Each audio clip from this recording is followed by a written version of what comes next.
Underwood. Thin ice.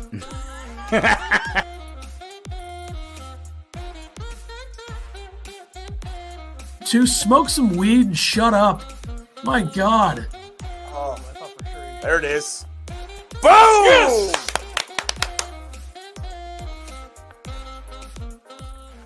All right. Damn it. Whatever. Who cares? What does it matter? Let's be honest. It was okay last week, so. Okay, January right 12th, 2024, Friday, episode 189, Illini Basketball Podcast. Shout out to armchairillini.com. I failed on that one last time. I mixed it in later in the episode.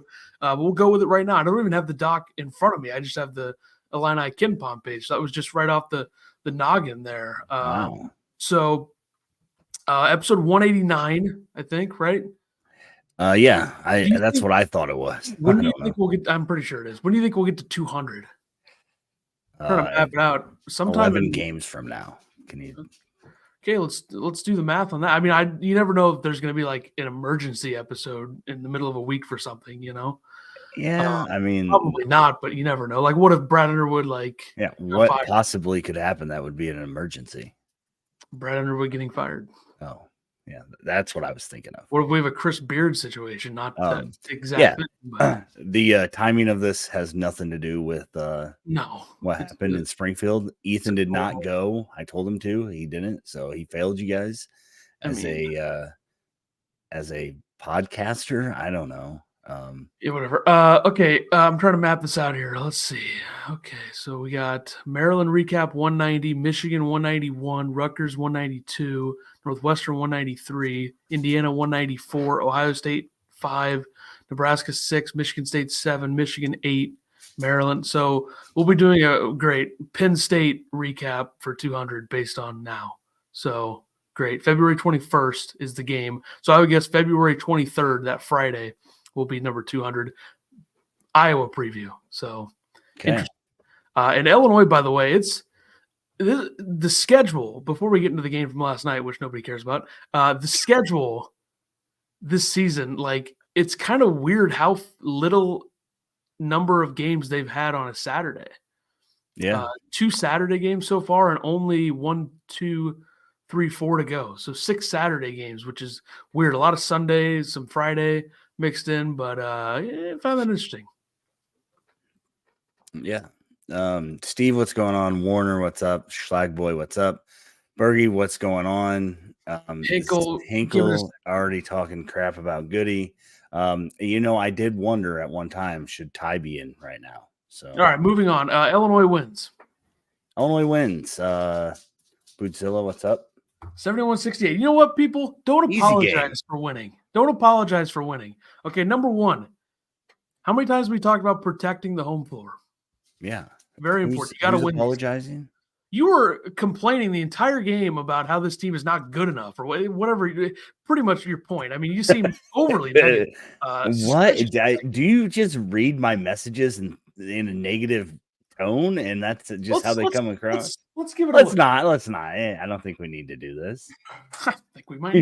Why are you bringing receipts out on me? Because I just find it. I don't know why you're being like this. It just seems like you're being really negative right now. This is a team that lost. The second best player in the country hasn't played on this team in 2 weeks, and they've done nothing but win every game except for a game on the road against the number one team, who I know, they lost to Nebraska. You know what happened in that game? Nebraska shot 14 of 22 from 3. Okay? That ain't going to happen. That's the outlier of all outliers. So I feel very good about where this team is at. I know last night was probably closer than it should have been. I think if you look at the metrics, Michigan State is a good basketball team. They have a lot of Michigan State came to play. They needed this win.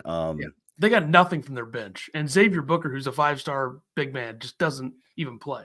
Yeah. So are you busting out receipts or what? You all right?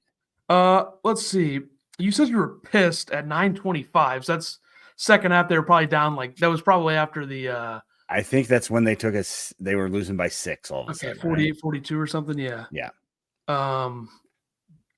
I was joking whenever you said that none of these shots are even close. I said you're being the negative one. But you were before that. Like, I gave Dane a shout out because of the and one in transition. And you're acting like Dane killed somebody with how bad he was playing, apparently, which, I didn't see all that. How many minutes did Dane play? I think we know what Dane is, guys. I'm not defending him. I'm What'd just he saying do? that's a good play to make in transition. Okay. It was a great play. You said he did something else. I didn't see that. Also, before 3 minutes into the game even starting, you said Sissoko on Rogers, Illinois is effed. And then Rogers goes on to score. Rogers scored like 10. The first 10 yeah, minutes. it's fantastic. Yeah, it's just it's tough. It's tough. I thought this is what our personal text messages were about. Like I thought you took it too far last night. I'm sorry. I won't ever talk negative about Illinois again. My bad. It's not. You were acting like it seemed to me, the vibe that I got, that it was a foregone conclusion that they should beat this team handily. Well, I was kind of like acting like in a bad mood. State. I wasn't playing pool well. And then people are like, "Oh, you're up," and like I'm like trying to watch the game. It's a different vibe, and then like the last 5 minutes. Shout out to the Final Four. They are not a sponsor, but they turned up the volume and I could actually listen to it, and I got into it. I was cheering. People were doing cheers. It was fun. Tell Brad to stop scheduling games on Thursdays. Just tell the Big Ten to stop. Yeah, Thursdays at 8:00. Please stop doing 8:00 games. Bootzilla says winning is better than losing all the time. I agree. Coleman was elite last night, says Warner. Wade says Dane hurts us on D. Yeah, but he did make one good play. So say what you will about positive Ethan, negative Tyler. I'm not negative. Very true. Say what you will about I also called you out in that video for Twitter last night. You did. What is up with that? What can you do? I will say 4 in a row against Michigan State is no small feat, I would say. That's awesome. And a couple of those Michigan State teams were really good. Not like the top tier Michigan State teams that they did have, but 4 in a row against a guy like Tom Izzo, not an easy coach to beat. Especially, I don't know how many of those are 3 of the 4 in Champaign. One of them at least is in East Lansing. I think one of them. Yeah. So it's a little different when 3 of them are at home. It's definitely 3 because I remember the 3. One of them was a really low scoring game without Kofi a couple years ago, and then last year the Matthew Meyer down the stretch. You were at that game, and then this year. Beating them by 3. And the other one was a Trent Frazier closing time a couple years ago. Yeah, I think the last 5 games have all been really close. I don't think Io ever beat Michigan State, did he? I don't think they ever beat Michigan State with Io because he got assaulted in that one game they lost. Yeah, they lost. Yeah. Well, he slipped and other game should have made the game winner and slipped. Did they beat Michigan State when he was a freshman? They might have. Remember when Michigan State was ranked 5th? I think so. Yeah, I think. Let me fact check that. As we I think Michigan State's won 3, Illinois won 4 in the last 7. Yeah, February 5th, 2019, 79-74. Michigan State that year. That's probably the worst Illinois team in the Brad Underwood era, beating the best Michigan State team that Michigan State's had while Brad Underwood has been at Illinois. I would say maybe the year before they were a little bit better because I think the year before was the. They were a little bit better the year before, which was Brad's first year at Illinois. But that was a really good Michigan State team. That team ended up losing in the Final Four to Texas Tech. But Illinois did beat them by 5, and that was that Illinois team was freshman Io, freshman Georgie, sophomore Trent, Aaron Jordan, and then sophomore DeMonte, and then a bench of Feliz, Kipper Nichols, Tevion Jones, and Adonis De La Rosa. So that was a bad basketball team. Jeffrey's being more negative than me. He said we played like crap. We looked like crap. Could have lost easily. It was clear Brad wanted to prove Ty is viable with concerted effort. He said that he thinks Izzo was shocked we didn't play Dana as much because he scored 20 on them last year. And Steve says being sick and missing practice still pulled off a win. Did great. I agree. I didn't know about the whole sickness. Apparently they didn't even practice for a day. Because they only had, 4 people, 5 people? I don't remember. Yeah, to address Jeffrey's comment, I just feel like that's just so negative. And it's like, dude, Ty Rodgers did exactly what we know Ty Rodgers can do. Yeah. He wasn't guarded by a 7'4" center. And they also figured out other ways to hurt Michigan State defensively. And this kind of shows that Illinois is not going to be able to overwhelm and dominate teams if Damask and Guerrier are struggling a little bit, which Damask did struggle, still had 15, 6, and 5. Yeah. But and Goody didn't make a 3, so yeah, I think they went combined something terrible. Coleman was the only one that shot well from 3, which Harmon 2 for 4. Yeah, Harmon did make a couple. He made a big one down the stretch, but so player of the game. We both went with Coleman Hawkins. I did Coleman. I think the defense was a big part of this. His defense was stellar. Put him on a guard, put him on a center, put him on anybody. But 37 minutes, 15 points, 4 of 9. He went 3 of 5 from 3, which I think is a big part. 4 of 4 from the line. He has some free throws down the stretch that I was kind of worried about. That kind of push in the back that they got called, where Michigan State fans think that that's what ruined the game. That's the reason why they lost. Pretty sure that ball still went out of bounds on Michigan State, so Illinois would have got the ball back. But Coleman knocked down both free throws there. That was a pivotal moment. Under a minute, I believe, is when that happened in a 1-point game. 7 rebounds, 2 assists, 2 steals, 4 blocks. Coleman's officially started his Twitter campaign for Defensive Player of the Year. How do you feel about that? They'll probably give it to Zach Edey. Obviously, yeah. He also said last night, quote, "I saw people say our season was cooked on Twitter. That was a slap in the face. Shows maturity from us not listening to people and going out and still doing well." Do you think Coleman needs to kind of stop looking at Twitter so much? I would say 90% of people with a brain did not say that their season was cooked. I mean, there were some people that, there's a certain commenter that I see on all of Werner's posts on Twitter that is like a complete moron. So he's probably one of them that said they were cooked. Jeffrey might have said it too. I don't know. I'm not quoting Jeffrey on this, but it seems like something he might say. Yeah. Bergie says, what happened to Tevion after he transferred? He went to Utah State, Southern Utah. Tevion might be the most talked about, other than Podge at this point. We talk about him all the time. All the time, yeah. So if you're new to the pod, then what the hell? Heard that, but we used to talk about Tevion all the time last year. So Warner says Coleman should have drawn a charge too. That was kind of 50-50. But I agree. Coleman's decision making has been 100% better. They're not asking him to do as much either in playmaking. Yeah.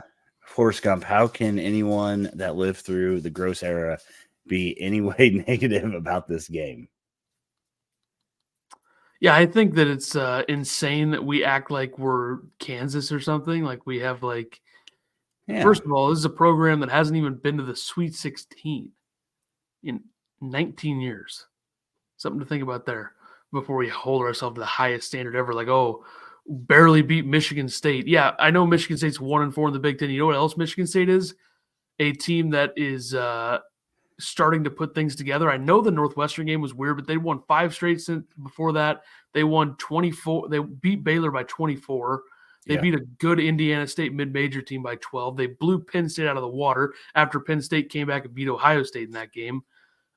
Michigan State's maybe the best 1-4 Big Ten team I've ever seen. And I'm not saying they're that good, but they're a top 20 metric team. They're really old. I just think that they struggle with some of the like Malik Hall and Sissoko is a tough front court to try to win with, I think. Yeah, especially when Malik Hall is struggling to shoot, which he has. Yeah. I saw this as Izzo's first time being 1-4 in his 39 years or whatever.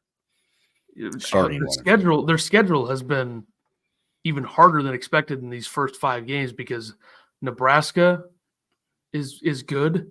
Yeah. Wisconsin, Illinois, Northwestern. I mean, and Penn State.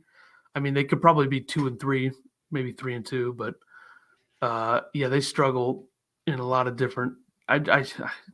Their guards are too good to not make the tournament. They've got to figure something out. Yeah. Coleman was asked about what changed with his shooting.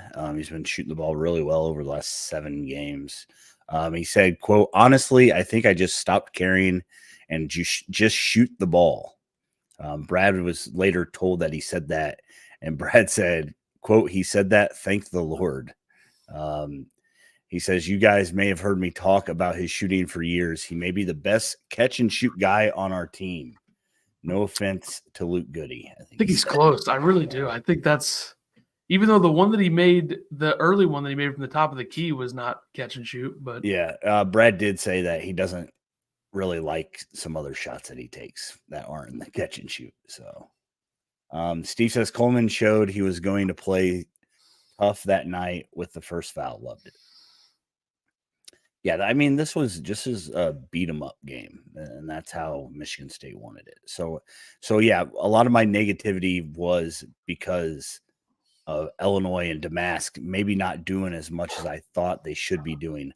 But then, like, kind of analyzing it, looking at it, like Damask got the crap beat out of him every time he went to the lane. So it is what it is. Damask, 38 minutes, 15 points, 4 of 12 from the field, 1 of 4 from 3, 6 of 6 from the line. He was clutch down the stretch, making free throws, 6 rebounds, 5 assists. I mean, you take it. He's got to figure out how to be a little bit more effective in the first half. Yeah, I would say 3-pointer still not great. He made a big one when Illinois went down 6, cut it to 3. He had that one in transition in the first half that looked good and was a complete air ball. Yeah. He just doesn't look confident when he takes a 3 for some reason. I don't know what it is right now. It's probably one of the weakest parts of his offensive game. Yeah.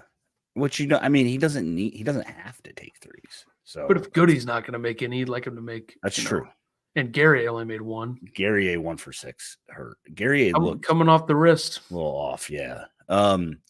Izzo, made a statement after the last game about how his team's playing soft and all of that stuff. And I think that, he put that out there and said, we're not going to play soft this game. I think the refs kind of let them get away with a lot this game. But that's how Michigan State plays. Underwood said, quote, "That's what you expect Michigan State game to look like. It wasn't pretty."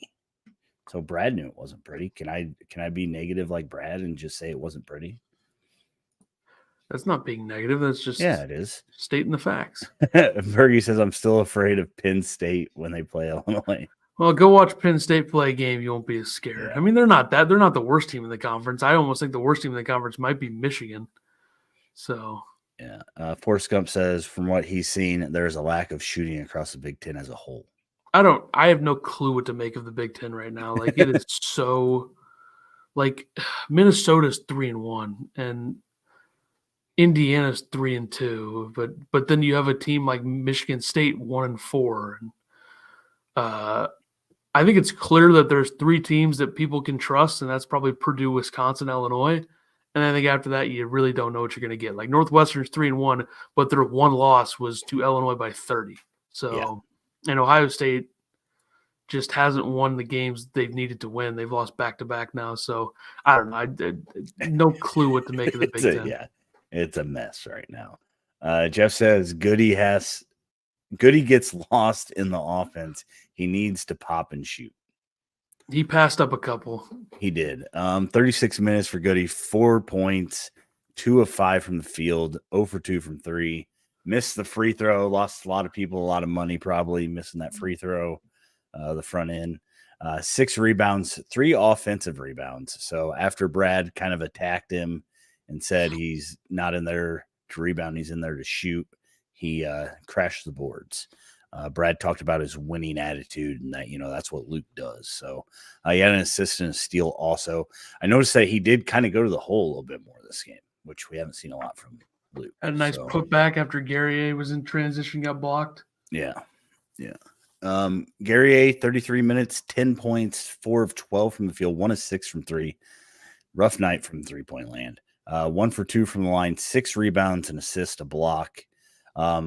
Boeheim was in the building doing radio calls. Of course, Gary played for Boeheim, and Underwood said, quote, "When I told Boeheim that he was becoming an elite defender, he laughed. He is becoming an elite defender." Double elites for Gary. Shout out. I thought he was really good off the bounce. Him consistently knocking down threes. I know he didn't do it this game, has really made guys have to come out on him. And usually that's a 4 that's a little bit slower. I think he head faked. Sissoko fell for it, drove to the lane, got a nice bucket. So, like you said, Damask struggled. Gary kind of struggled. They still ended up Damask had 15 points and Gary had 10. So they still, the balance is there, which is nice. Ty Rogers, 20 minutes, only 20 minutes, which kind of surprised me. 15 points, 6 of 8 from the field, 3 for 4 from the line, 1 rebound, 1 block. The only rebound he had was a pretty big one, offensive rebound. Ended up getting a kick out to Coleman for 3 around the 7-minute mark. I was kind of surprised that he only had 1 rebound, though. I guess because he was making all his layups this game, and or dunks. So I mean, one thing that was for sure in this game is that Carson Cooper had no chance against Ty when he came in for Sissoko. Ty was cooking him. Yeah. And I thought it was weird they kind of closed out on Ty, though, a little bit more than, Edie did. There was a couple times where I thought Ty was going to pull up for a mid-range jumper. He did make like a 14-footer, but it was kind of a runner towards the basket.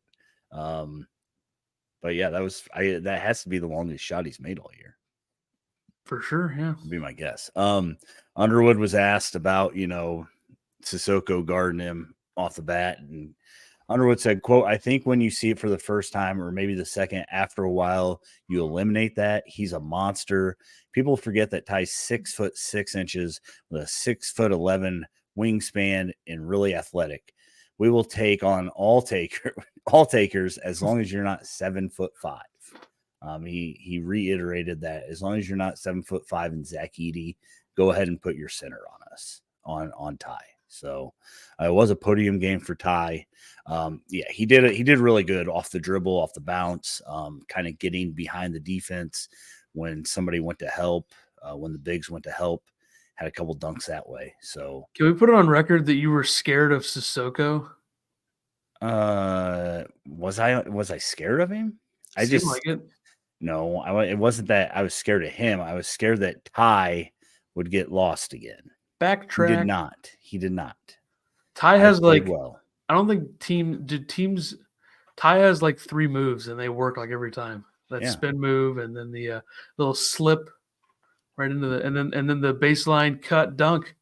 I think he had 3 dunks in this game. I think so. I think that's right. Good Ty game. Very good. I mean, I think 15's his career high. So yeah, it's gotta be.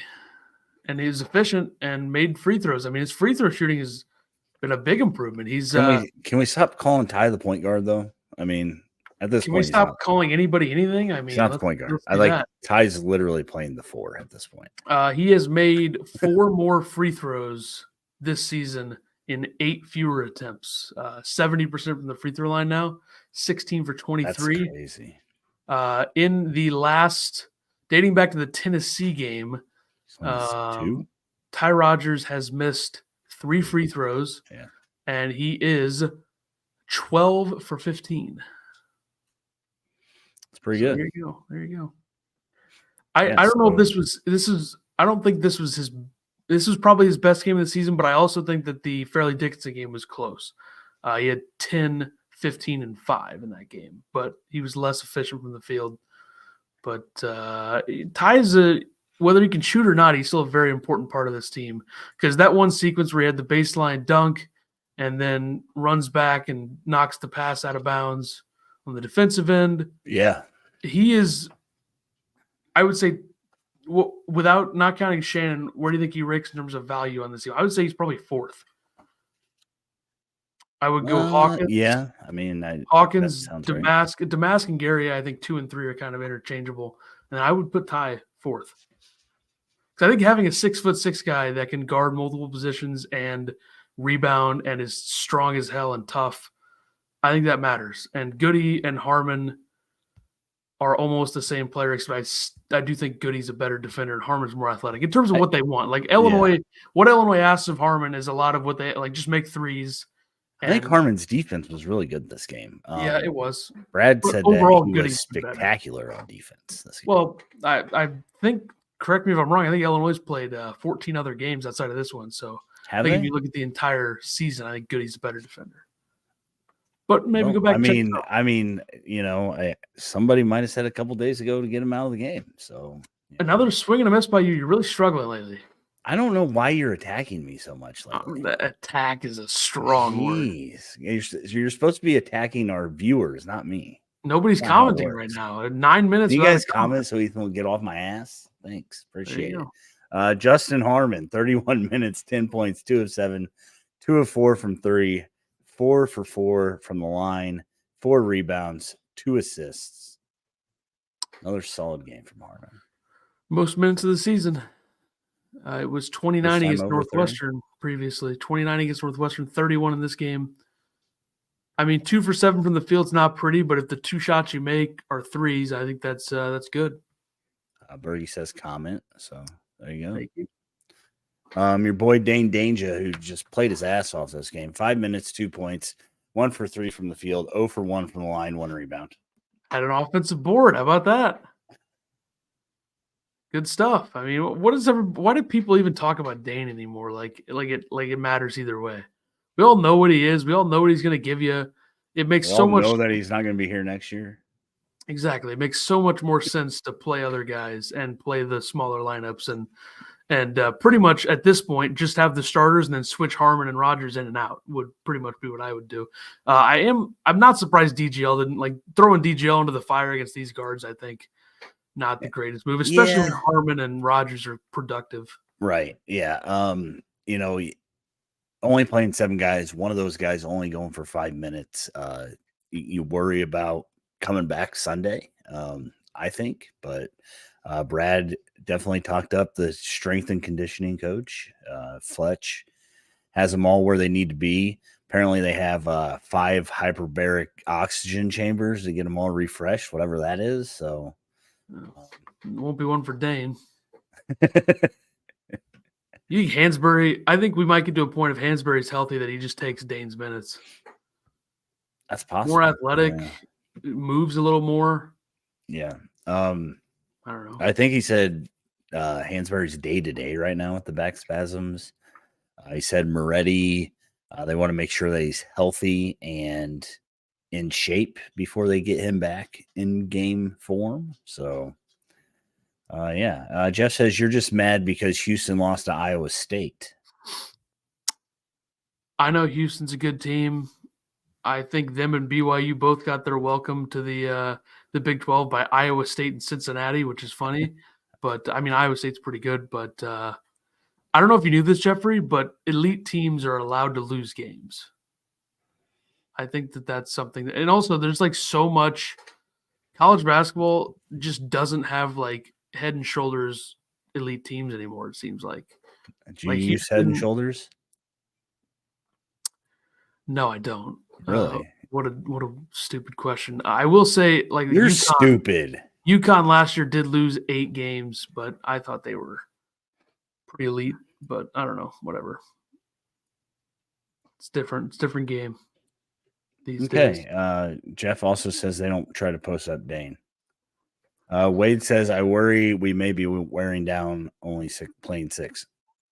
They got days off. Like, they got 2 days off against Maryland and before they play Maryland. They got 3 off before they play Michigan, then 2 off before they play Rutgers, then 2 off. So multiple days off. Zach says not many centers in the NCAA can dork tie like Edie can. What an overreaction following the Purdue game. I agree. Tyler overreacted big time. Wade said hopefully Amani and Moretti can give us some minutes at some point. I told you I got a headache. Tired. Jeff, you know why Houston lost? Their defense couldn't keep up with the ball passing. Ball passing? What else would they be passing? Ball passing. Other notes and quotes. The biggest stat that stuck out to me, and obviously to Tom Izzo, was Illinois was 18 for 22 from the line, while Michigan State only went 5 of 7. Tom Izzo said Tom Izzo complained, yikes. He did, yeah. I mean, it's just like, how many free throws did Illinois have in the last couple minutes? Like 5, right? So that's 17-7. That's not that egregious. That's true, yeah. You gotta take into account that. So they did lose the rebounding battle 37-34, which, I mean, you'll take that, I guess. It's kind of rich coming from Tom Izzo, too. It's like, come on. 6 blocks for Illinois, of course. Coleman had 4 of those. Only 8 turnovers. Is this the first game they've been under 10? No. Have you been watching the team? I mean, weren't they over 10 in the last game? They're under 10? Oh, they're at 11. I think they had 11. Yeah. Do you pay attention when I talk? They've definitely had under 10 in another game. Yeah, but they've also had a bunch of games with only 10. So I feel like the number's been down at 9 against Tennessee. So against their the best defense they've played, they turned it over 9 times. They turned it over 17 times against Rutgers. How about that? So only one other time. 9 turnovers against Western Illinois. Oh. 21 turnovers against Southern. You remember that game? Yikes. 9 turnovers against Valpo. That's 3. That's probably it. Oh, 9 turnovers against Oakland. So this is the first time they've been under 9, I think, would be a good thing to say.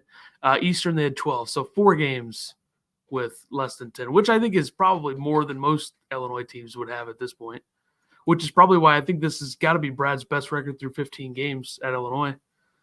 I feel like they were probably 11-4, 10-5 in the other good years. So that's good. It's great. Yep. You're good. We already talked about that. Go ahead. Well, I just thought that the Cohen Carr thing is like, I don't know how much he contributes to the team, but Jesus, he jumps. Yeah, I was with Illinois fans. Well, Illinois fans. And they like went crazy when he dunked it. I'm like, shut up. He like floated into the air, and he was almost impressive. He could have had his feet above the rim if he wanted to. Yeah.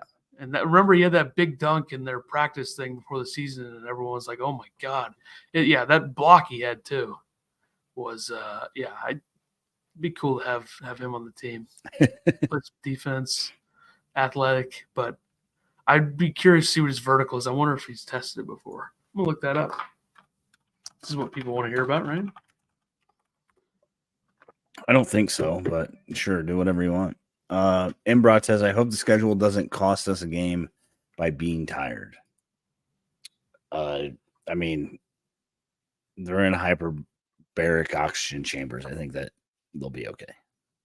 You know, Maryland's playing in the same amount of rest, to be fair. I know Illinois doesn't play as Illinois plays, a lot of guys, but or not a lot of guys, but Maryland, they don't either. I mean, Maryland last night, they had one guy off the bench play double-digit minutes, and then their starters 38, 37, 34, 34, 18, and their one guy off the bench 31.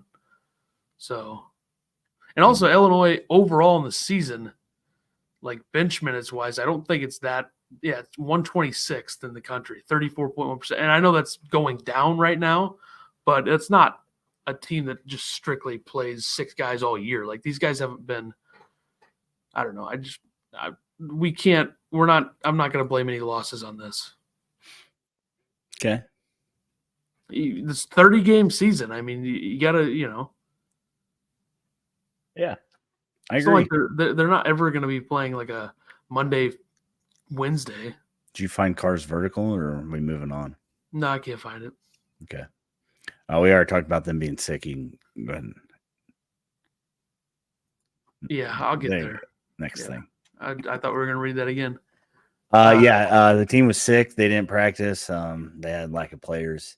Ethan got that from Robert Rosenthal on the Twitters. Scooped. And I said, that's not true. So, yeah, there you go. Which lineup is more dangerous in your mind? Harmon with Damas, Goody, Gary A. Hawkins, or Rogers with those guys instead of Harmon? Depends on the matchups, right? Yeah. I don't know. I like Rogers in the lineup personally, but Harmon gives you a threat that Rogers can't. So yeah, definitely depends on lineups. I would say Rogers, Damas, Goody, Gary A. Hawkins is more dangerous. Do you think at least 2 of those 3 guys or 2 of those 4 other guys are better 3-point shooters than Harmon already? I don't know. Harmon has such a small sample size at this point, but I mean, it's getting a pretty big sample size now. Well, I mean, the last 5 games or whatever. He's taking 35 threes. What's he shooting? 40, I think 45%. Yeah, 45%. And who do you think's better at shooting than him? Goody. I still think Goody. I mean, Goody's taken 72 and is shooting over 40. Okay. So, and I think Hawkins has been, consistent up for the last month where I think he's right there with him. He's shooting 38% after a slow start. Yeah. I don't know. I mean, I think Rodgers does so much in the defensive end where I don't think Harmon's fine, but he can't do all that. I agree. Troy says, what are your guys' thoughts of Harmon getting the late game minutes instead of Rodgers? Rodgers has seemed to improve his free throws. I said at the beginning of the podcast, I kind of think that Rodgers should be in for Goody at this point. Goody's been struggling from the line. What's Goody from the line? 68%? 60? That would be 2% worse than Ty if that's the case. Yeah, but recency bias says that Ty's shooting better. Goody also doesn't shoot very many free throws. Like he's taken 15 free throws, 60%, 9 for 15. But guess what? He shot 100% from the free throw line last year. That's good. 2 for 2. Luke Goody going into this game from the free throw line in the last 2 games going in was 3 for 3. So, I mean, if he was ever struggling, it was the first month of the season where he went 1 for 2, 1 for 3, 1 for 2. Since so then, 2 for 2, Harmon 1 for 2, 1 for 1, 2 for 2, 0 for 1. I mean, he was 4 for 4 this game, so I don't think he put in Rodgers. Maybe, I mean, I think they kind of did the offensive Harmon thing 14 last night more than they've done in the past. 14 for 16, 87%. Illinois has they're 134th right now in free throw percentage, 72.5%, 117th. What's that guy looking at? 117th, 34.9% from 3. They've become, better at some of this stuff this season as opposed to last season, and I think it's in a like they're still a good 2-point shooting team. It's just that they're really good in other spots as well now. Like 3-point shooting and free throw percentage have become more positive than negative, I would say, right now.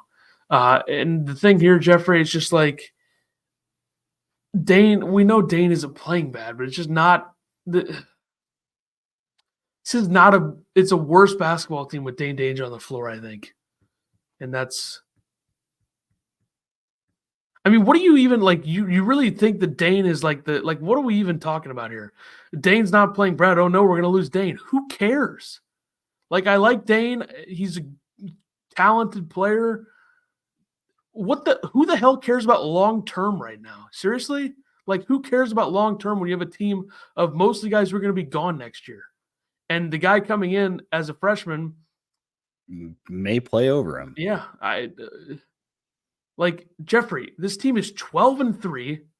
They have the number 7 offensive efficiency in the country, and you do nothing but complain about the offense. I don't understand it. I think you're just trying to get a reaction. If you are, you're succeeding. But it just doesn't make any sense to me. Steve says he likes Harmon in late game for his experience. Warner says that he thought Goody was 64%. I think it was 68 point something last night when he missed that one. So he might be at 64 now. Wade says, got to win now, not next year. Dane clogs the lane. Not going to find any Dane sympathizers in this chat. I don't think. We all think Dane is talented and a solid player, but it's just they're so much better with the way they're playing right now. Yeah. And if you're concerned about the long-term future of Dane Danger with this program, like no offense, like that doesn't need to be a priority right now. Yeah. How are mistakes are being made long-term because Brad is not playing Dane Danger 20 minutes a night? Come on. Give me a break. On what planet is Illinois a better team with Dane Danger playing the 5? Maybe if Hawkins is in there to save his ass. Yeah, sure. Come on. I just got one more from Brad in his post game. He said, quote, we're really good. We found a way to play that works for us. That let's just get, I don't even know what I wrote. Who cares what Brad's saying? Anyway. Holy shit. He said Jeff and Tyler have done a really good job of keeping things creative on the offensive end. I thought you would enjoy. It's GEOFF, by the way, not Tyler J-E-F-F. Underwood. Shut up. Why does it matter? Geoff Alexander. Okay. He thinks that you think okay.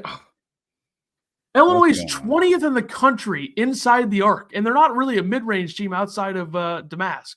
Like they score in the paint no matter what. Guerrier at the rim, Rogers at the rim, Hawkins at the rim, Harmon at the rim, Damask at the rim.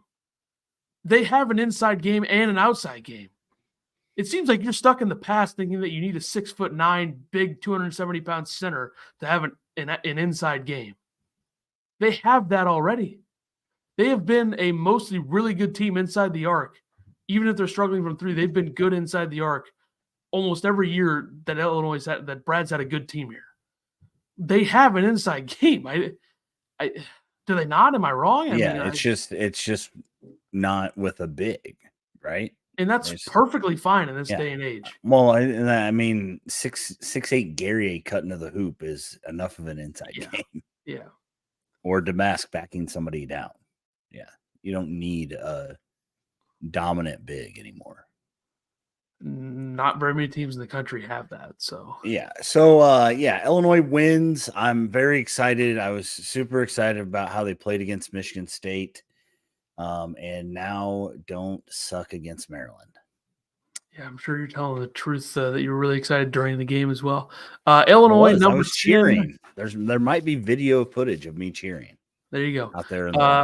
Illinois number 10 in the country, 12-3, 3-1, playing Maryland, who's 10-6, 2-3 in the Big Ten. Sunday, 1:00 Big Ten Network watch party? ? My plans have changed. So everybody blame him. I'm going to be in St. Louis Saturday night. So it depends on if we get back. I mean, Sounds I know like, you were going to be sitting in your parents' basement watching the game regardless. So if I show up, I show up. How's that sound? I mean, I would need I don't know. I mean, I will say this. I think he's not prioritizing the podcast, guys. Just put that in the comments. Illinois with the carnage in the top 10 this week. Illinois could move up to maybe 7 or 8 if they win. Do you think so? Yeah, why not?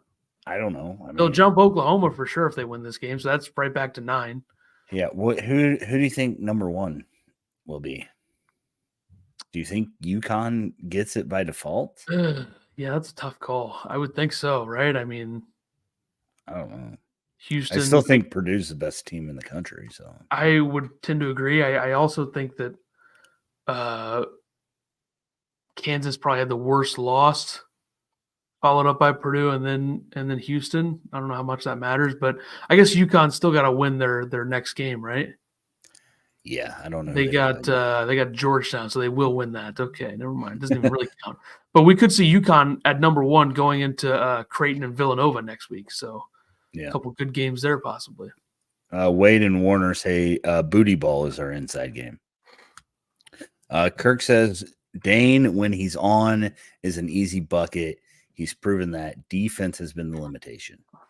I don't know if Dane's an easy bucket against good opponents if he's not also passing the ball out, which he has been doing recently. Give him credit, but sometimes Dane just is thinking about nothing. Illinois just doesn't start their offense low enough for Illinois' offense is to run the bigs up top, and it's not a post up. Like you watch Michigan State. Izzo is super old school. I mean, he runs traditional, 2 guys on the block, 2 wings.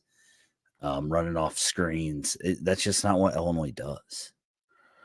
Brad isn't going to alter his offense.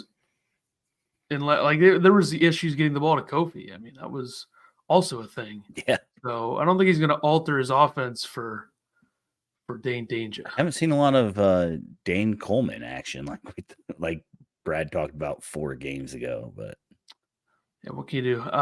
Maryland. We would be doing a watch party, but Tyler's obviously fault of his. I'm going to say 95% chance we do a watch party. And if you know anything about my percentages, the higher it is, the less likely it's going to happen. Yeah, so it ain't happening, folks. Just get that out there now. I'm not even going to schedule it. Okay. What a shame. What a shame. We had a free watch party sitting right in front of our face. I will say, if we don't do the Maryland game, we won't be able to do one until Rutgers Sunday. So, and that's also a Sunday noon spot. So if we don't do Maryland, we will do Rutgers, right? There you go. You can commit to that on air. And hell, maybe we even do Northwestern on that Wednesday night as well. That's a 8:00 game, of course. That's probably going to be a loss. That's going to suck, but it's probably going to be a loss. Hard to win at Evanston. Okay, so Maryland desperately needed to get more from their players outside of Jameer Young this season. They really haven't. They came back, beat Michigan last night. I think both teams look pretty bad in that game. They have losses to UAB, Davidson, Villanova, Minnesota, Indiana, and Purdue. I don't think they have any real key wins. 0 wins against top 50 KenPom teams. Their top win is over Michigan, who's number 75 on KenPom. They also beat an awful UCLA team by 9. Maryland's projected lineup, you got Jameer Young, 6'1", 185 senior, averages 19 points, 4 rebounds, 3 assists. Obviously, we know how good he is. Ty Rodgers hopefully can shut him down. They do have some length, I will say. Similar setup to Illinois in terms of size than most teams have, outside of the fact they do have a 6'1" guard. But it helps when your 6'1" guard is as good as Jameer Young is. Guard Deshaun Harris-Smith, freshman, 6'5", 215. Had 10 points, 5 boards, 3 assists against Michigan. Averages 7 points, 4 rebounds, 3 assists in the season. Jordan Geronimo, 6'6", 225 junior, Indiana transfer, shooting 2 for 25 from 3 this season, which means he'll probably go 5 for 7 in this game. Dante Scott, we all know him, 6'8", 230 senior, 22 points against Michigan, only averaging 10 and 5 this year, which seems a little bit low, but didn't he go off last night? What did he have last night? Do you know? 22. I just said it. I wasn't 22. listening. Well, I wouldn't be either, though, to be honest. So you get a pass for that. I don't listen to some of the quotes. I was texting my wife to make sure she was okay, and she said that she's already home. So it's good stuff from you. Julian Reese, center, 6'9", 230, junior, 14 points, 13 boards against Michigan, averaging 13.4 points, 9.7 rebounds in the season. KenPom numbers, huge gap in offense. Illinois 7th in efficiency, Maryland 176th. Defensively, much closer. Illinois 22nd, Maryland 25th. Notable stats here from KenPom. Maryland is 343rd in three-point percentage at 27.7%. Maryland, though, 10th at guarding the 2. Illinois 2nd in the country at guarding the 2, behind only Houston, who has pretty much elite metrics across the board on the defensive end. Illinois 9th in average height. Maryland 74th. Players to watch. Yeah, I went with Coleman Hawkins. Really throwing it out there. And Jameer Young. I gotta see if Coleman can keep shooting like he's shooting. Since FAU, Coleman's averaging 14 points per game, 5 rebounds per game, 3 assists per game, 2 blocks per game, 2 steals per game, and shooting 45% from 3. I did steal that from @TheLineIFN on Twitter. So thanks for that guy tweeting that out. But yeah, we got to see if Coleman can keep shooting. I feel like Julian Reese is a center forward that can match up a little bit better than most centers with Coleman. So hopefully he can keep going. And then Jameer Young, I mean, he's the best player on their team, averages almost 20 a game. Can Ty shut him down? Maryland has had some tough games this year. They've scored 50 points in 2 of their losses. They only scored 40 against Villanova. And then the other 2 losses, they were like 61 points. So, you got to shut down Jameer Young and, beat the crap out of him. That's what we need.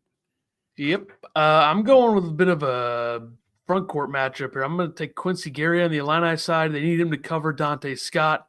That'll be a big matchup in this game. That's a huge matchup, yeah. And then I'm going Dante Scott as well. I could see Coleman maybe guarding him as well. Like, there's a chance. I would feel comfortable putting Gary on Reese if they want to go Coleman on Scott. Yeah. But Dante Scott. Go ahead. Sorry. Dante Scott games against Illinois. 2020-21, 16 points, 8 boards. 2021-22, 17 points, 7 rebounds. Then 25, 6, and 2. And then last season, 12, 3, and 3. So he's been good. But I feel like the combination of Dante Scott and Hakeem Hart, who is at Villanova now, those 2 would always kill Illinois. Yeah, Hakeem Hart used to go off. But yeah, this is a team that Illinois can definitely switch against pretty fluidly. So I don't think you're going to see one guy guarding Scott the whole time. But I think Guerrier is probably our best matchup against him. Guerrier is a little bit bigger, more physical. Yeah. So I like that. I do think that's probably how they'll start, and we'll see if they continue. Sure. Predictions. You hate Maryland. Don't blame me. Yeah. Who cares about rest? Illinois is gonna, just stomp all over them. Illinois 81, Maryland 64, 17-point win, easy peasy. I mean, if Maryland shoots the way they have in some games, it could be worse than this. I'm going with I didn't even notice this until now. I'm going with the exact Kim Palm projection, which is 76-63 Illinois. Whoops. Great. I've never done that before. Doing your work. Good job. But yeah, I think Illinois they're just better. I don't know. If Illinois defends the way we know they can, I don't. It's going to be hard for Maryland. But you never know. I mean, Maryland, usually it's in College Park when they just shoot the lights out against Illinois, but I feel much better about playing them in Champaign, and I think Illinois beat them pretty handily a couple years ago in Champaign. Yeah, and I mean, like Kofi Plummer year. We consider, Damask having an off night yesterday, still got 15 points, 5 rebounds, 5 assists, or whatever it was. So, you get Guerrier and you get Damask going. I think this should be a pretty easy win for Illinois. 34.9% from 3 on the season. I would like to see their 3-point percentage over like the last month, like dating back to the beginning of December. Because I feel like those first 6 games, they weren't great from 3. Yeah. And I feel like they've really turned it on. Let me see if I can run those numbers on Bart Torvik here. And let's transition over to you for you to tee up the Terrence Shannon Jr. news. Go ahead. Yeah. So court case was today locally. We probably could have been up there if we wanted to be, but why would we do that when there's other people that will go to it? It seems like a lot of the team showed up. Coleman was there. Luke was there. Quincy. Guerrier. I don't think Harmon was there.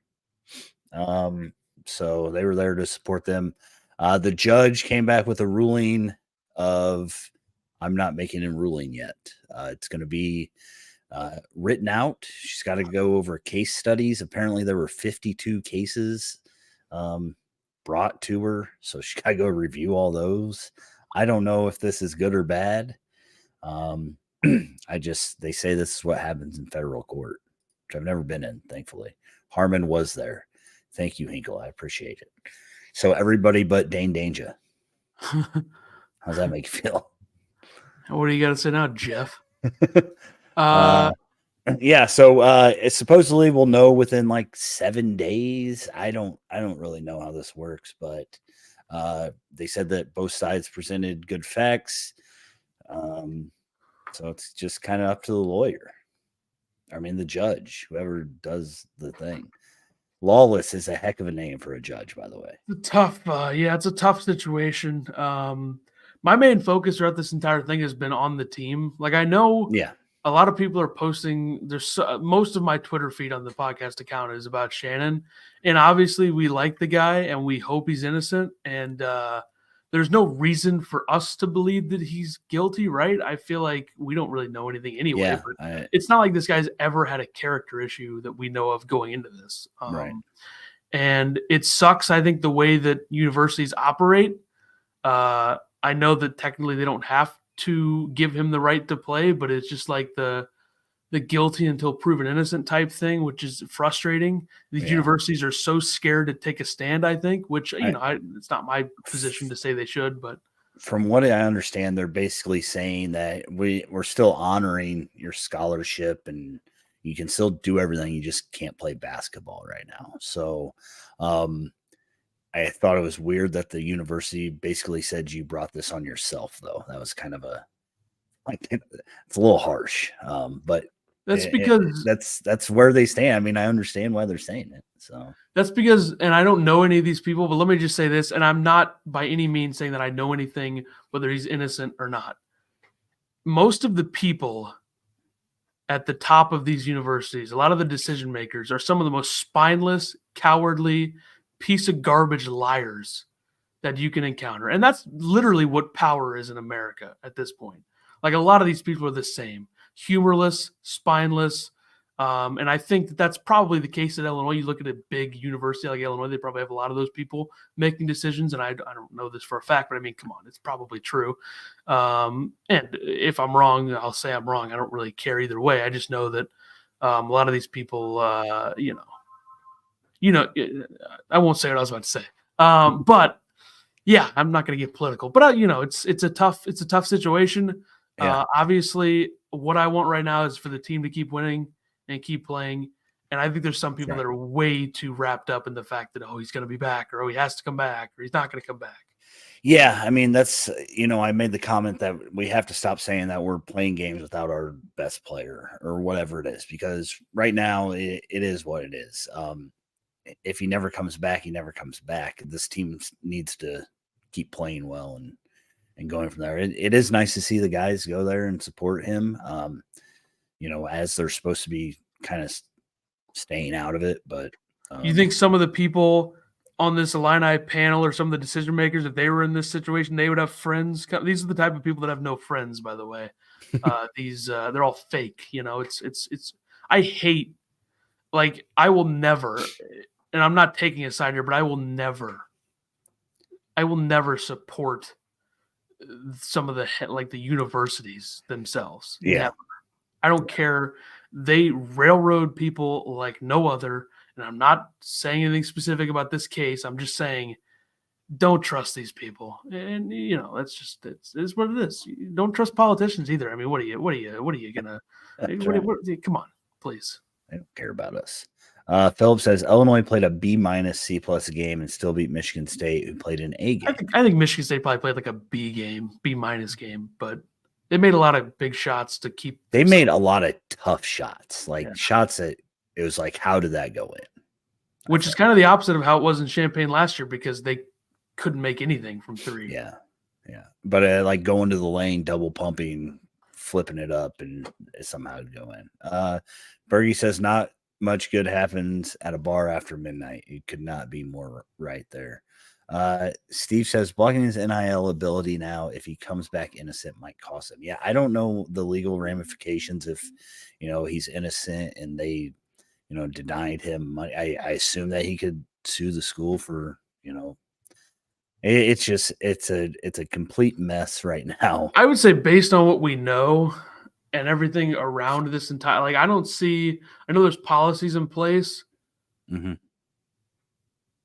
And I'm not advocating for anything or saying something's true and something's not true. I would, and I know that if I were making the decisions here, I would be a different person. I would let him play, but that's just me. I'm not in a position of power for a reason. Right. I'm too young for that. And most of these people grow up, with the New York City types, which I'm not that, but sure. The Happy Hermit says, hey guys, just got here. Any word on Shannon's hearing today? Where that's actually what we're talking about right now. The lawyer or the judge, I don't know why I keep saying lawyer. The judge said that the verdict will come in writing expeditedly, quickly. Can we just say quickly? Expedited. So nothing today is what we know. So Hinkle says it's incredible the team has been able to compartmentalize and all the background noise. You have to imagine the will he, won't he uncertainty starts weighing on these guys. Yeah, I think that Coleman touched on it a little bit last night in the post game. He just said that they just are continuing to do what they do. They get up, they go, to practice. They're just treating it like, I hate to say nothing happened, but just like, it is what it is. So Brady says, I vote Tyler gets a law degree. Absolutely not. Hermit says, I agree with you, Ethan, but universities have to cover their butts too. Look at this guy's hair that's behind Coleman Hawkins. I saw that picture. Jesus. Yeah. I mean, look, let's just say it how it is, folks. We don't know anything. We don't know anything. Yeah. The most I've ever learned about law is in Better Call Saul. If that's all you need to know. And I don't think this is going to backfire what I said earlier, but I'm not ever going to take the side of a university. So there you go. Yeah. I get that they have to cover themselves, but it's just man, it's tough. It sucks for both sides, especially if he's innocent. It's really bad. Yeah. That's the only thing is I text you afterwards. I said, it just sucks that the university is basically attacking Shannon now because it's in the court system. I mean, saying that, it's not our fault, it's your fault. So because they won't take a stand on anything, But if it's comes back that he didn't do it, then I mean it is the university's fault for not. I mean, Illini Twitter. Giving, if it comes through that he's innocent eventually, yeah. Illini But if he's Twitter, not innocent, then all this means nothing. So, but the thing is that everything we've seen, everything we've read right now, it's kind of insane to think that he's guilty based on what we know. But guess what? We weren't there. We don't know. Yeah, and who knows if we know everything. So it just seems like there's a lot of weirdness in the way that this has gone down from the Kansas state of Kansas. Yeah. I gotta think that they have something else if they literally press charges. But I suppose, yeah. Well, we'll see. See what happens. Yeah. I just want the team to keep winning. Yeah, and, just keep being a team and playing well. There's a reason. There's a reason that we've barely made any comments on this, and I'd like to keep it that way. Even though I did attack the university, I think that's a fair thing to do. I mean, until there's a judgment, we probably won't say anything else. I'm also not sitting here. I'm not sitting here saying Terrence Shannon is innocent because I don't know. Right. But I know there's due process and the way the law works.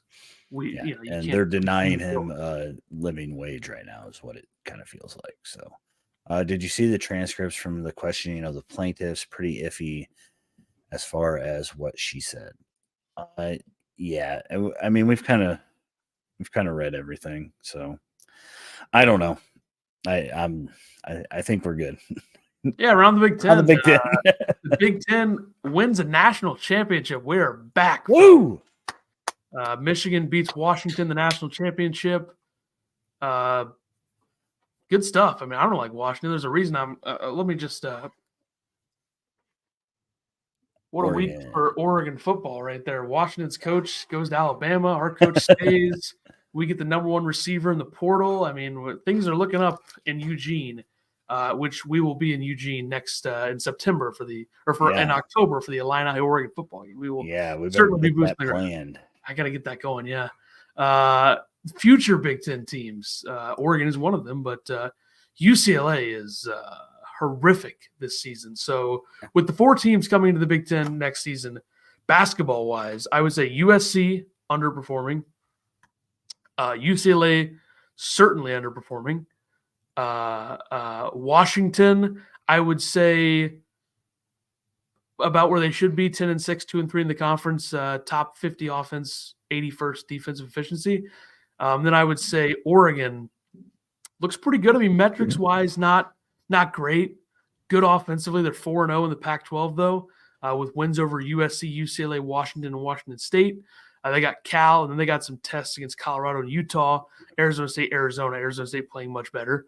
But right now, it looks like Oregon is maybe the strongest program in basketball this season, at least coming into. I do think USC and UCLA will rebound next year and be a little bit better, but UCLA is horrific. They're now 237th in offense this year. They lost to Utah last night by 46 points. That's insane. I know that you text me, and I was already heated at the time, trying to throw your mind off of the. But yeah, 90 to 44 is absolutely crazy. Yeah, I mean, you look at some of the numbers. Utah's big man Brandon Carlson had 12 points and 14 rebounds. They had a guy off the bench, Devion Smith, had 11 assists. By the way, did you know Utah might be the tallest team in the country in terms of lineup? They go 6'4", 6'6", 6'7", 7 foot, and 7'1" in their lineup. What? So they have a big team. Average height, they're second in the country behind only Florida State. So yeah, that was bad. I mean, that was UCLA rock bottom. This is a team that started the year 5-2. I liked them. They almost beat Marquette. Marquette slipping a little bit. They almost beat Gonzaga. Gonzaga slipping. And they beat UC Riverside. But then after that, lost to Villanova, lost to Ohio State, lost to Cal State Northridge, lost to Maryland, lost to Oregon, Stanford, Cal, and Utah. They're bad. It's bad. With the way their schedule lines up, they might actually be 6-14 going into the Oregon State game on February 1st because they got Washington and they got Arizona State, who's playing much better. They got Arizona and USC. It's a bad basketball team. You lose Hawkes and Campbell and Amari Bailey. Yeah, that makes a difference. Got Bona back, but other than that, it's tough. Steve says who will coach at UCLA next year? Mick Cronin. unless he leaves, which his buyout is ridiculous for basketball. Did you see whose buyout is? No. I think it's 20. Kevin Sweeney was talking about this. I think it's 20 million before April 1st and 16 million after April 1st. Jeez. Nobody's gonna pay that to get him. Yeah. Like there's rumblings of maybe Louisville, but I don't see it.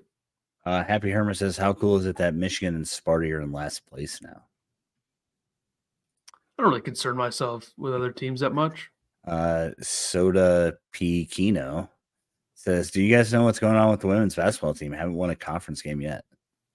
I liken the women's basketball team to the football team. One good year, and then they just suck because that's what they are. Yeah. Anybody? I still think they both of those, like the football team and the women's basketball, I think they have good coaching. It's just I think they'll figure it out. Yeah, probably not. Happy Herman says Bronny James sucks. Media hyped him up so much, so I love that. I mean,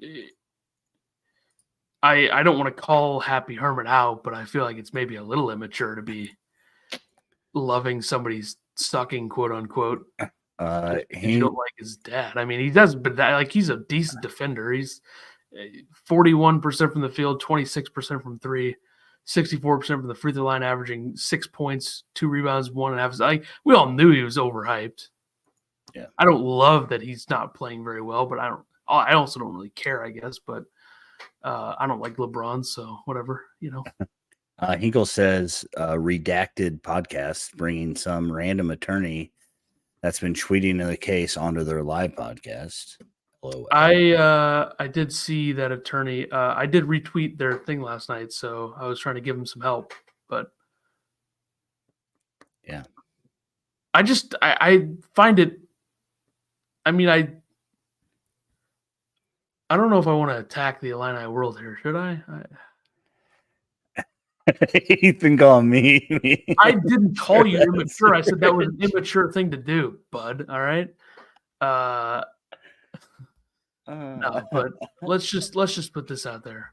What are we doing now? Who are we attacking? I think it is. Oh man. Do it. The fans want it. The fans want it. This is like the New York crew moving on the New Jersey crew in season 6 of The Sopranos. I mean, I think it's such bullshit. And I think you have absolutely zero talent or ability if your podcast right now in the Illini world revolves around Terrence Shannon Jr. stuff. And I think there's a couple out there maybe doesn't revolve around them, but they talk a hell of a lot about it. How about we focus on the fact this team is 12-3? How about we focus on the fact this team is 3-1 in the Big Ten? How about we focus on the fact that Brad Underwood has brought consistency back to this program? It's one guy. We all like the guy. We all know he's a good player. We hope he's innocent. Yeah. Focus on the team. Care about what this team is right now. They're playing playing for each other. This is a cohesive unit, as Brad says. And if you're just trying to get clicks and views from the Terrence Shannon stuff, drama does that. Find something else to do with your life. I mean, you suck. You suck at what you're doing if that's what you're doing this entire time. You suck. And I'm calling out clip it and ship it. At least one specific podcast with that. I think it's just insane that that's what some of these podcasts have come to. And maybe we should be doing that too because we get more views. But I don't think I'm really interested in that. I don't think you're interested in that. I'm not, no. So sorry that we like basketball, I guess would be what I would say on that. And I'd love to name names, but I don't really want to cross that line yet. We'll see how it progresses. People want to know. The thing is, I don't know what they want to know. People's opinions. People want to know speculation opinions from most of these guys who have no idea anything about the law. I mean, that's the problem. It's just what happened to being provoking thoughts and thinking about things and using thinking skills rather than just revolving everything in your life around drama and what's dramatic. You know what's not dramatic? The fact that we have a very good basketball program right now on the floor. And one guy being gone is not going to change this being a good team. It might change them from being a great team, but they're still a good basketball team that has a very real chance to get to the Sweet 16. And I'm 100% more interested in that than I am with this story because this involves a lot of factors. And I know I attacked the university. I'd stand by that because I think most universities, especially of this size, are a joke. They rob people of money like no other. And I think it's just insane that we have people in the Illini world being so infatuated or concerned or wanting clicks. Like there's a certain podcast out there that did a podcast very quickly after this and had a ton of viewers in it. If that's the way you want to live, I mean, I would say the reputation of maybe some people there may not be the greatest, but I just think that it's absolutely ridiculous that we've come to this point. And, I expected nothing. Like I expected if something like this happened, this is how the world works now. But I'm concerned about basketball. You know what? Throw this in there while we're at it. Tyler Hansborough is horrible at podcasting.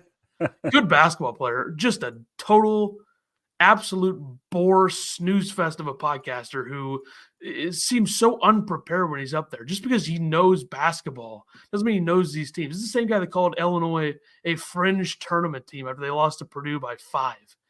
If anything's going to galvanize a fan base against somebody, it's that. And especially when you do it to Illinois, which is just a different level fan base wise on Twitter. But I will make a statement right now. We will not talk about the Terrence Shannon thing at all until there's an actual definitive decision on whether he's playing again this season or not. And if we go back on that and I'm wrong, it's his fault, not mine. Nope. I agree. I think I said that. I said that I didn't even really want to talk about it today, but I guess you have to at some point. Yeah. I mean, since there was a case, I mean, we waited till after it was whatever was decided to do this. So but it definitely wasn't the reason. I mean, we were doing this podcast regardless of that. So I would almost take the mentality that my head football coach at Oregon, Dan Lanning, had against Colorado, where, other podcasts are fighting for clicks. We're fighting for wins.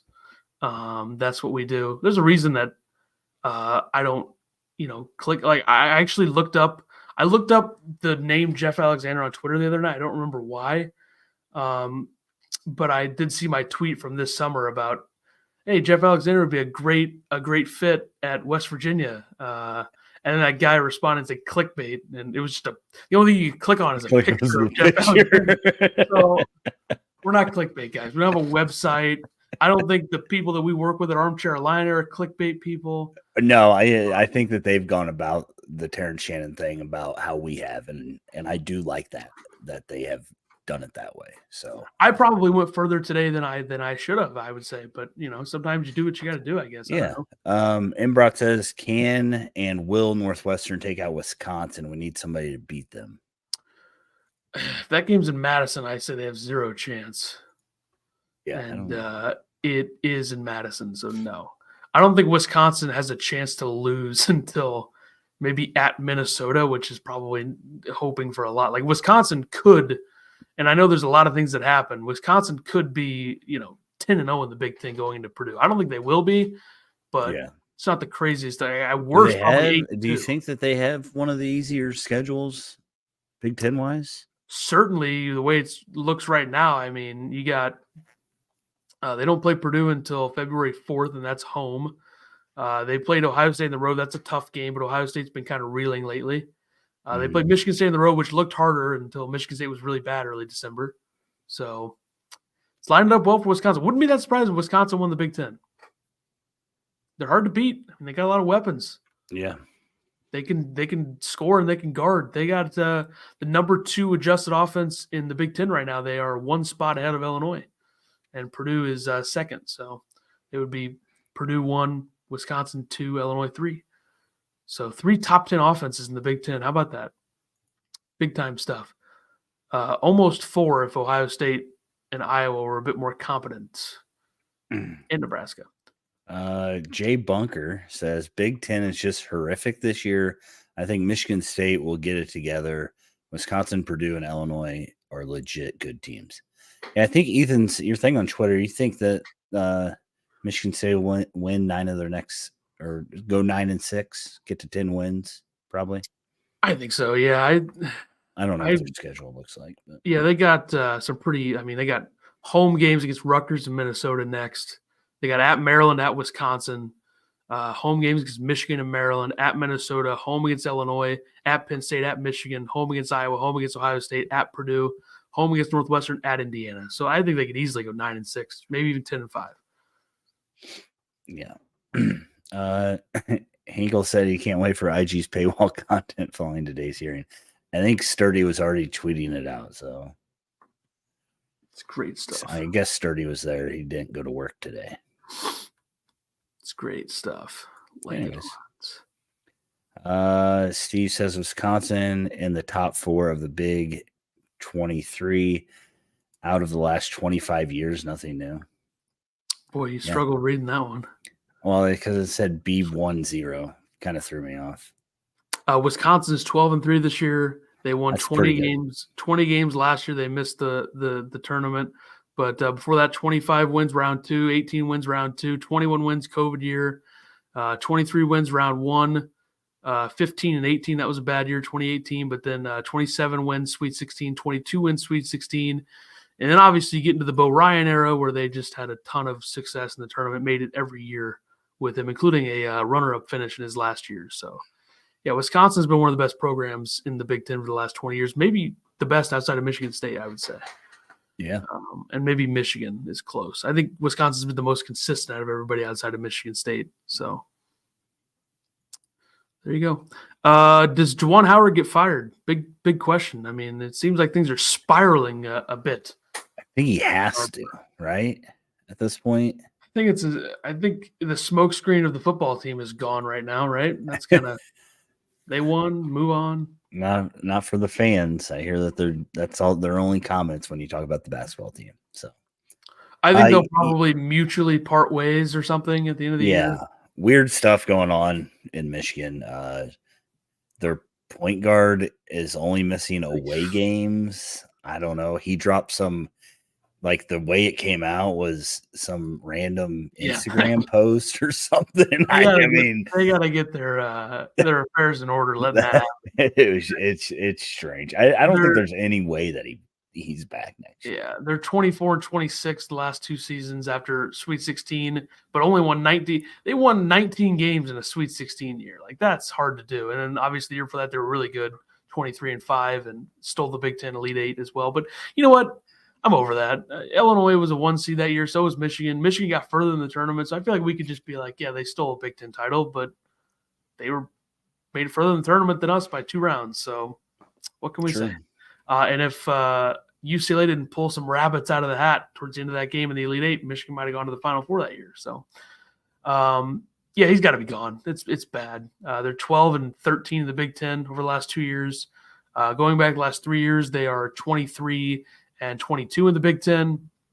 And then if you take away that 2021 year, they are 33 and 32 in the Big Ten under Juwan Howard outside of the 14-3 year, which you can't do because it does count. But 17 games in the Big Ten, 1 season. Yikes. I think he'll be gone. I don't know what they'll do. Like, do they just give it to Martelli? I wouldn't be thrilled with that if I'm Michigan. Yeah, I don't know. He's old. Do that, yeah. He's a good coach, but is that the best route to go for the way the game? Like, he's only 69. He looks 79, but coach for that long. I would think Michigan would want to make a splash hire, but who knows?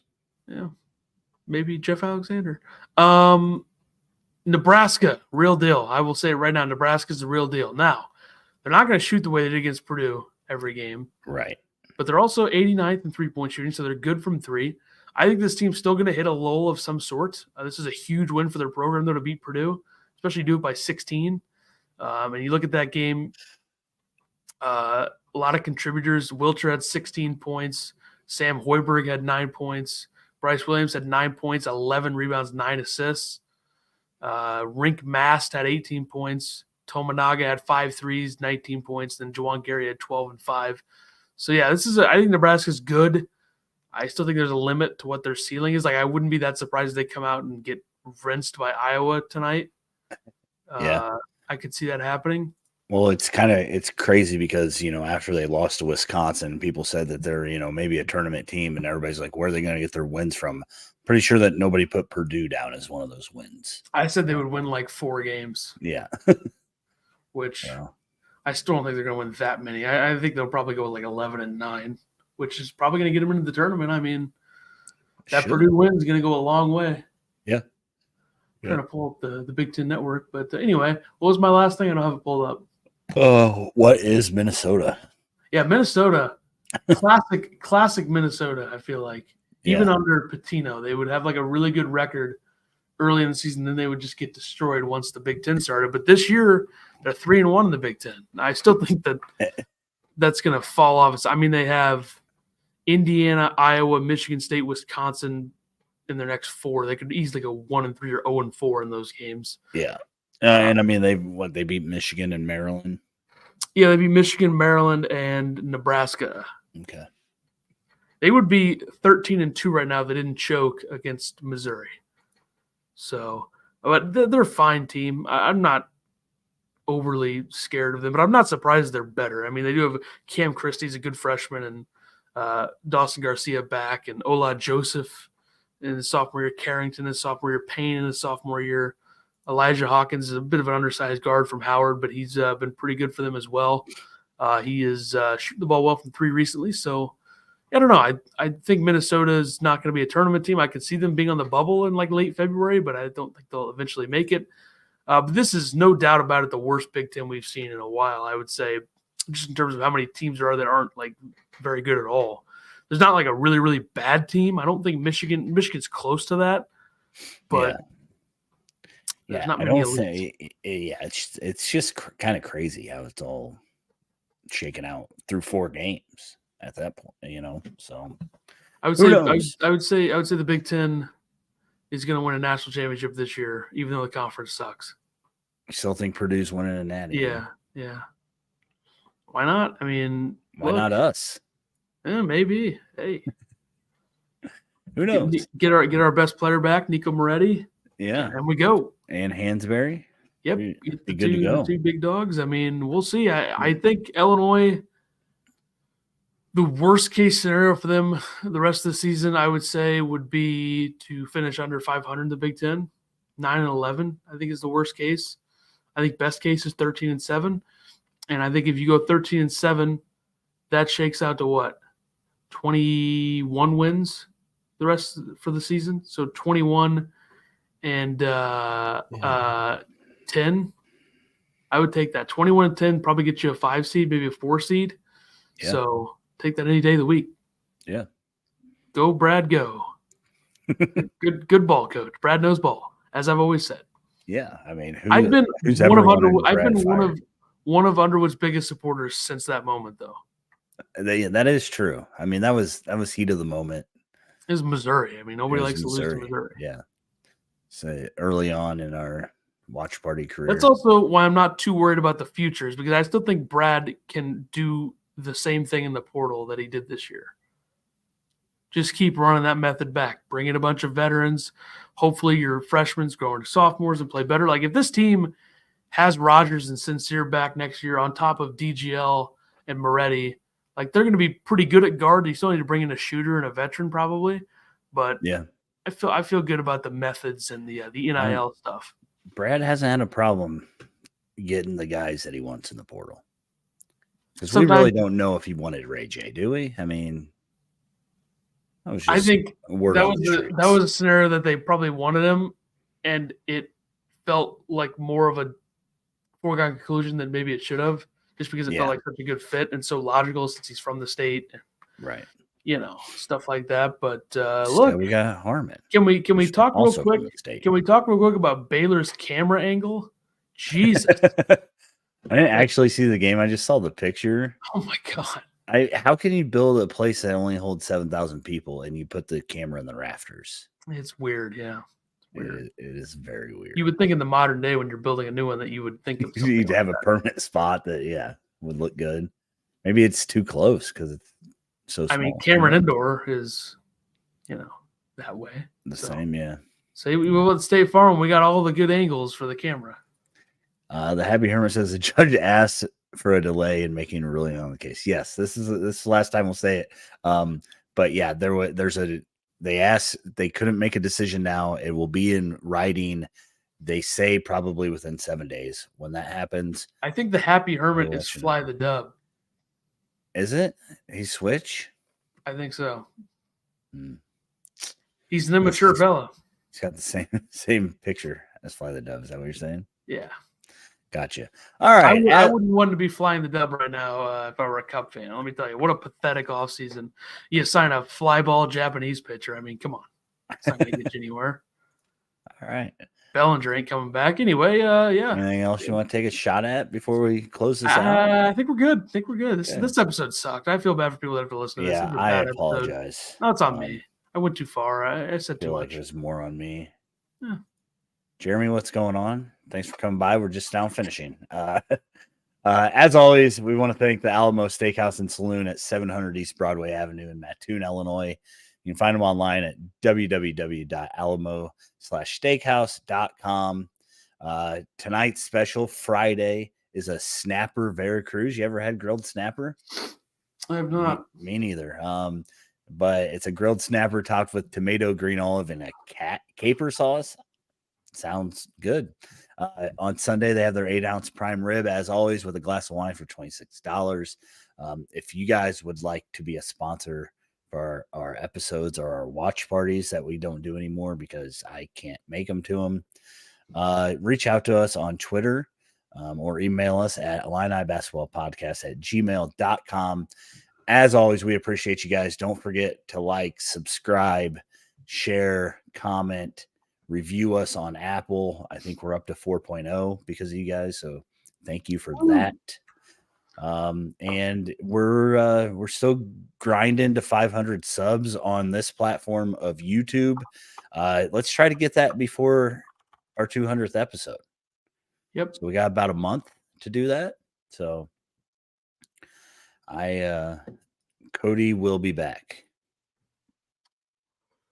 I don't know what that means. I don't know what that means either, but hopefully Illinois wins. Bellinger. Cody Bellinger. Oh, okay. Yeah. Great. I'm real scared of him.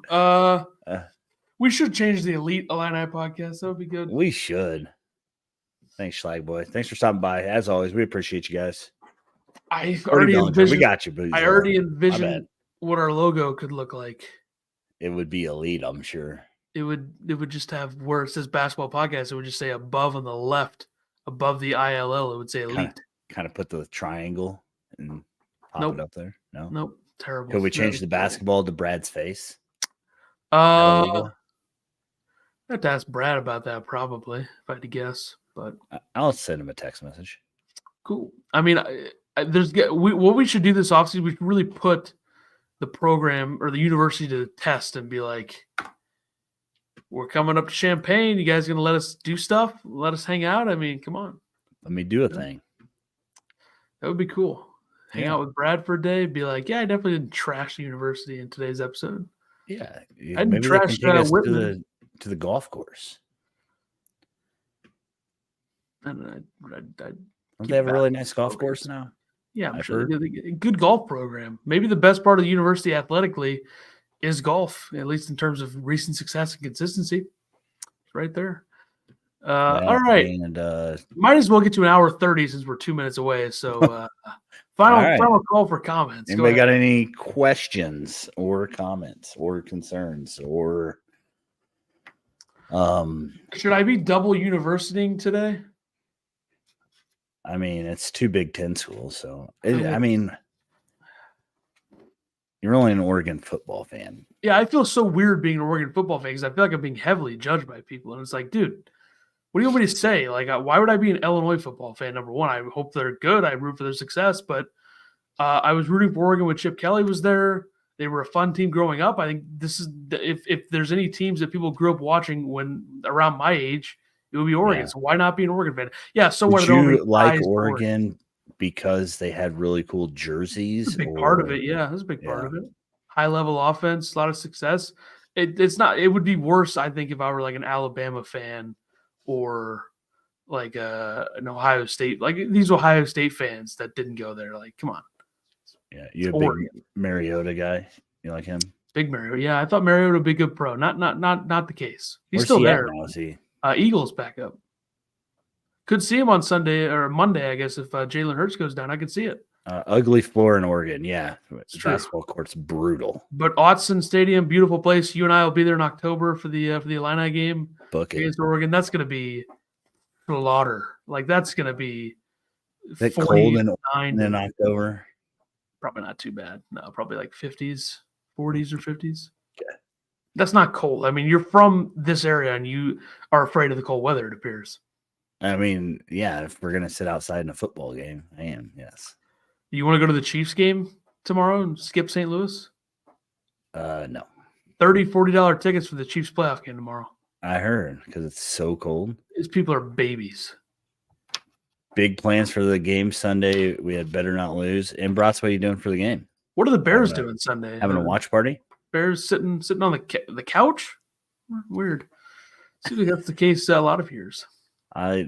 People really enjoyed your rant about Green Bay and the Bears, by the way. I mean, I almost feel bad. It's like kicking a person when they're already dead, you know? Yeah. And I think that the Bears' soul as a franchise is dead. You have hope every year, you still suck. It's never going to change. Like how the Bears would have to win the Bears would have to win 3 Super Bowls in the next 20 years to overcome the damage of being 35 games under 500 against a direct rival in the last 30 years. It's tough. Bootzilla wants to know if you hate all Chicago teams. I don't know if I care enough about baseball anymore to hate the Cubs. I mean, I really, really like Wrigley Field. But I will say I obviously don't want them to win. That's correct. White Sox, I mean, do they even have another relevant team? I mean, come on, they're a joke. The Blackhawks I don't like, but I wasn't super into hockey 15 years ago. So we're in a weird part of the state. So we are technically closer to St. Louis. It's easier to get to than Chicago. So would you say it's like 50-50 in this area if you're a Cubs or a Cardinals fan, or you think Cardinals fans are? I think Cardinals might be a little higher, like 55-45, I would say. But I don't know. I mean, I think it's that like there's maybe 2% White Sox fans, I would say. And we know a few of them. So big ups to us. But other than that, the Bears, not a fan, obviously. I always feel bad for the Bears at this point. It's pretty sad. And the Bulls, I don't really hate the Bulls at all. Being a Suns fan, it has no. I mean, I know the Suns lost the Bulls in the finals, but it was about 6 years before I was born, so I don't have anything there. And I just don't. There's no NBA. I hate maybe 2 NBA teams. I'm not like that into it to where I would hate them. But like it's much. Yeah, like we're an hour away from St. Louis, 3.5 from Chicago. Yeah. So it is different in terms of, being from the southern part of it. And I know that people from the northern part of Illinois think that we're all rednecks and hillbillies, which I will say I am not. I don't believe you are. No. And I don't really know a ton of those people because probably I just don't associate with a lot of them because why would I? I don't really I mean, I don't even think the farmers are really hillbillies in our area. So they're. No, I think that's not really the case, I would say. Yep. From my experience, but all right. Hour and a half. Wowzer. There you go. Yeah. My E6 and his son born after last deployment are coming. There you go. Have fun. Enjoy, Embrats. Yep. All right. Illinois back in action Sunday, 1:00, Big Ten Network. Watch party status. We'll find out. I don't know. Probably 89% now. It's going down, folks. Down we go. All right. We'll see everybody. If we don't see you for that, we'll see you next week for an episode. Hopefully get that done like Tuesday or Wednesday, maybe Monday or whatever, because they play Thursday. So we'll figure it out. And we'll see everybody next time. Thanks for joining. Goodbye.